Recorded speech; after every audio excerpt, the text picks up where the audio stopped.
Hanggang kailan ka tatagal sa ganitong sitwasyon? Hanggang sa mamatay na po siguro ako, Papa. Matagal ka ng patay. Pinatay ka na ng demonyo mong asawa. Oo, gumagalaw ka at humihinga. Pero ang totoo, patay ka na. You're a living dead. At mas masahol ka pa sa isang zombie.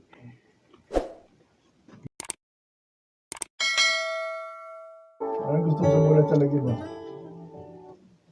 Ang kasalang bigkis ng pagsasama at siyang nagbubuklod sa mag-asawa. Subalit papaano kung ang bigkis na ito ay mapatid? Nangangahulugan bang kailangan na nilang maghiwalay ng landas? Mga kaibigan, narito at ating pakinggan ang naging karanasan ni Griselda sa ating dulang sa kanyang panahon.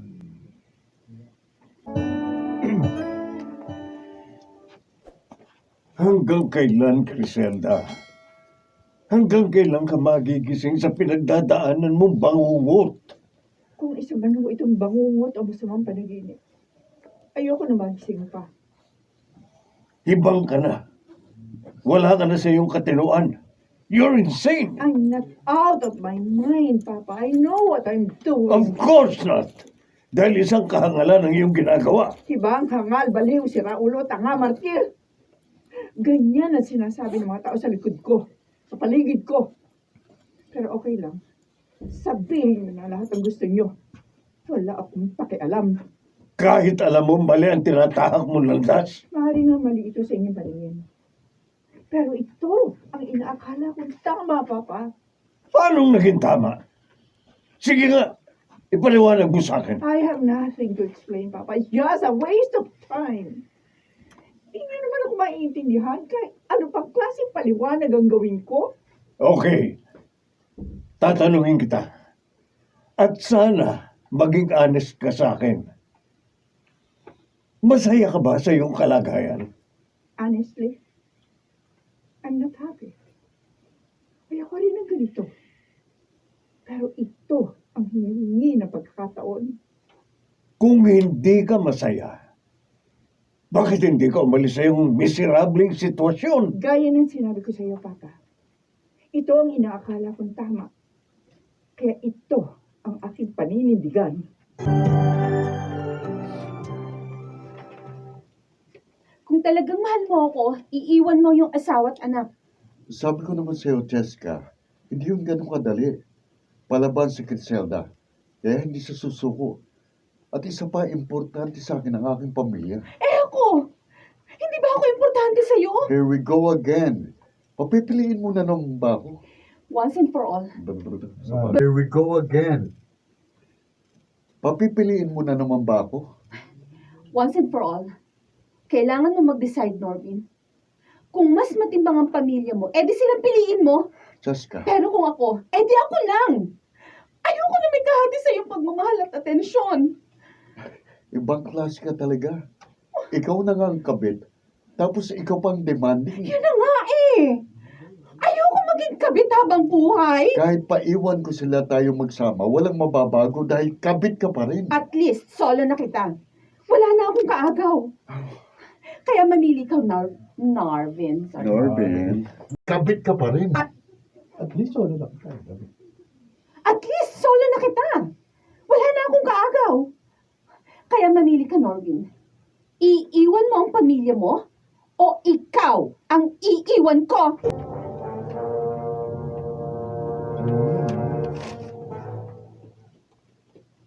Malinaw ang kasunduan natin, di ba? Pumayag na nga ako sa ganitong setup kahit mahirap. Pero hindi na ako makakatagal sa ganitong sitwasyon. Bakit, Norvin? Sino ba may kagagawa ng sitwasyon natin? Hindi ako, kundi ikaw. Griselda, hindi na kita mahal. At hindi ko kasalanan yun. At sino dapat sisihin? Ako ba? Ginawa ko ang lahat para maging masaya ka. At hindi ko rin kasalanan kung hindi ka marunong makontento. Palayain mo na ako para maging malaya ka na rin. At para na rin yun sa ikatatahimik nating lahat. Huwag kang mag-alala dahil hindi ko kayo pababayaan ng anak natin. Sustentuhan ko kayo. Ikaw lang ang magiging malaya at tahimik. Magpapakasaya ka sa kantungan ng iyong kirida. Griselda, Samantalang may iiwan kami mag-ina na nagdurusa. It's unfair. Dahil ikaw lang ang makararating sa langit. Hindi ba dapat patas ang laban? Kaya magsama-sama tayong lahat sa impyerno. ikaw na lang. Michael, Nagkamay mo pa ako. Tagal kong hinintay ito. Mabait ko asawa mo. Mabuting asawa si Griselda, Norvin. Ideal wife siya. Ano bang problema mo sa kanya? yeah, I agree. Wala kay Griselda ang problema kundi nasa akin. At anong diferensya mo? Dahil ba masyado kang pogi?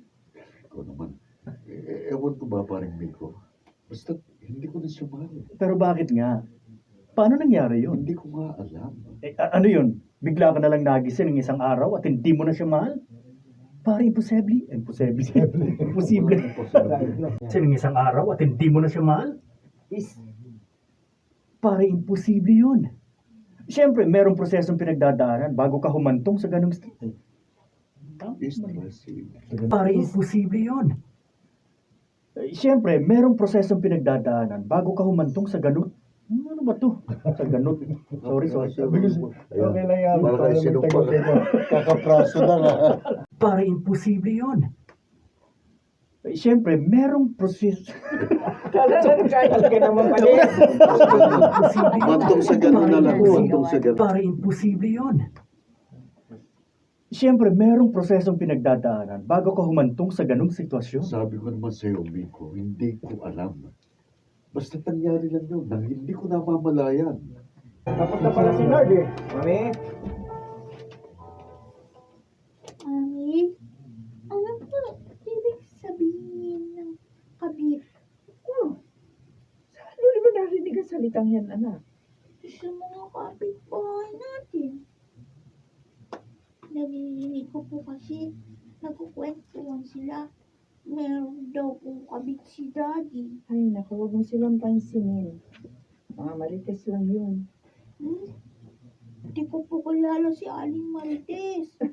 Si Aling Lulit at si Aling Inday po yung narinig ko nag-uusap. Pinag-uusapan po nila si Daddy. Pues, huwag kang maniniwala sa kanila dahil machismosa yun. Kapag may narinig ka sa kanila, huwag mo na lang silang pansinin. Sige po. Ay, pero meron po akong tanong. Ano yun? Bakit po hindi na tayo namamasyal ni Daddy? Hindi po ba kayo bati? Che, anak, saka na lamang ulit tayo mamasyalan. Busy pa kasi si daddy mo. At syempre, bati kami. Wala naman kami dapat pag-awayan. Mo, di po ba? Sabi niyo, bad ang magsinungaling? Bakit niyo po yung ginagawa? Kailan ako nagsinungaling? Sabi niyo po kasi, bati kayo ni Daddy. Pero, narinig ko kayo magkakaway dun sa loob ng room Ay, niyo. naku, anak, wala yun. Kunti pagtatalo lang yun. Pero bakit sinabi ni Daddy, naiiwan niya na tayo? Hindi na po ba na tayo, love? Anong ginagawa mo? Nakita mo na ka nag-iimpake, nagtatanong ko pa. At bakit? Saan ka pupunta? Alis na ako. Magsasama na kami ni Cheska. Sige, subukan mo. Ha? Ididimanda ko kayong dalawa. Dadi magdemanda ka, magkita na lang tayo sa korte. Daddy? Ay, Cheska. Mami, nag-aaway na naman kayo? Doon ka muna sa silin mo, Checha. Nag-uusap pa kami ng daddy mo. Ayoko. At saka ayoko po nag-aaway kayo ni Daddy. Cheska. Bakit pa naglalagay kayo ng mga damit niyo sa malaking bag? Ha? Alis po ba Ay, kayo? may pupuntahan lang ako, anak. Magbabakasyon ako. Eh bakit po hindi kami kasama ni Mami? Sa work kasi yun, kaya hindi kayo pwedeng sumama. Please. Norvin, please. Huwag mong gawin sa amin to, ha? Huwag mo kami iiwan. Awa ka sa amin, Checha. Oh, Griselda. Daddy, huwag kayong alis. Pero anak, Alam niya po ba ako? oo, siyempre naman, mahal na mahal kita. Si Mami, alam niya rin po ba siya? Ah, ganito kasi yun, anak. Daddy, please. Kung talagang alam niyo ako, di kayo aalis. Eh, I love you, Daddy. Cheche, I love you.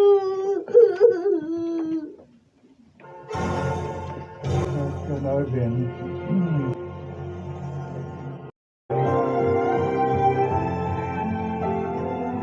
Walang hiya ka, Norvin. Bakit ngayon ka lang? Kahapon pa kita hinihintay. Pinagmukha mo akong tanga. pasensya na, Cheska. Pinigilan kasi ko ng aking mag-ina. At nagpapigil ka naman. Eh, kasi umiyak na sila eh. Kaya hindi ko sila magawang iwan. Ah, ganon. Wala na talaga akong pag-asang na solo kita. Wala namang problema sa ganito, di ba?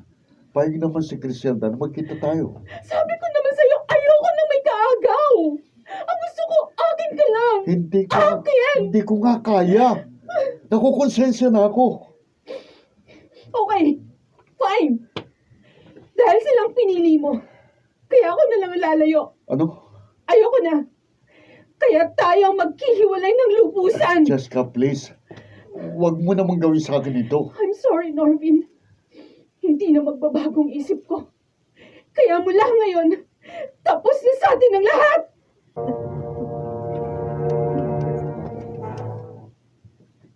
Pasensya na, Papa. Nakatulog kasi ako eh. Kanina pa ho ba kayo? Oo. At nagsumbong sa akin ang anak mo. Sana hinayaan nyo na lang lumayas ang walang yan yun. Para mawala ng sakit ng ulo mo. Siguro nga ako mawawala ang sakit ng ulo ko.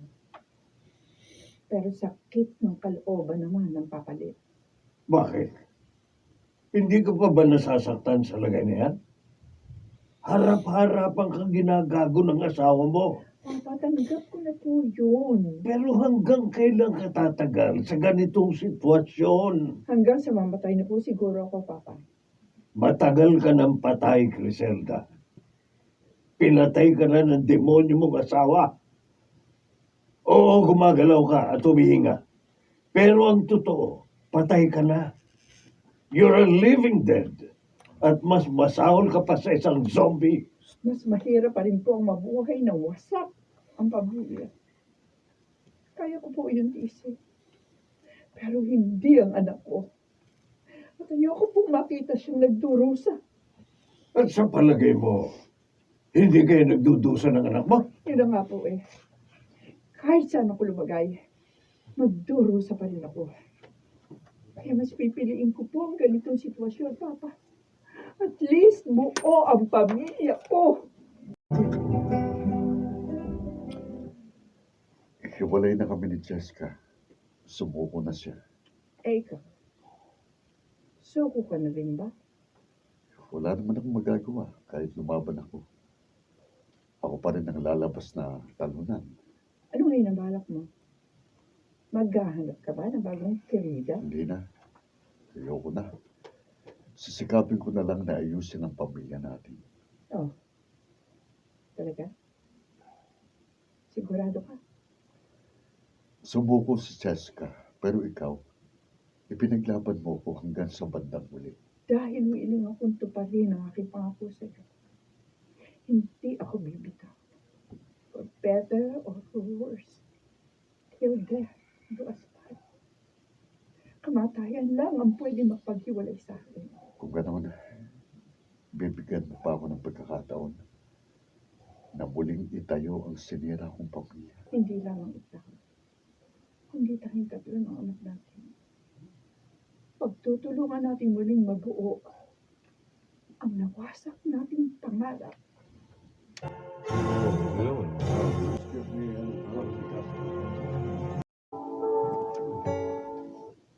Kung ano ang inaakala nating tama, ay dapat nating ipaglaban sa kabila ng mahirap na pakikipagtunggali. Hindi tayo dapat sumuko dahil ang tagumpay ay atin pa rin makakamtan sa kanyang panahon. Mga nagsigara, Phil Cruz, Jenaline de la Cruz, Lionel Benjamin, Maynard Landicho Jr., Rosana Villegas, at si Susan Robles sa papel na Griselda. Special Sound Effects, Jerry Mutia. Ito'y mula sa panulat ni Toti Sandoval. At sa pinagsamang direksyon ng inyong lingkod, June Martin de Caspi at Robert Bobby Cruz. Sa kanyang panahon.